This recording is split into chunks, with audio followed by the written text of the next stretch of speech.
গণিত পাঠশালায় তোমাদের সকলকে স্বাগত। শতকরা নির্ণয়, তোমরা কখনো দেখেছো কি যে শতকরা নির্ণয় করতে গেলে আমরা 100টা 100 তুলে অঙ্ক করি?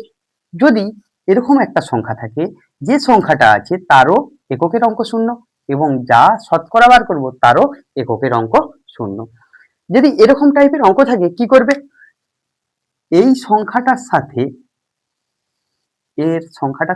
এই সংখ্যাটা গুণ করে দাও, যা হবে সেটাই অ্যান্সার।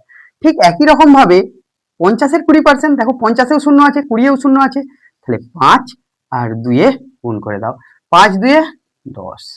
আচ্ছা 6 3 গুণ করে দাও 18, 7 5 গুণ করো 35।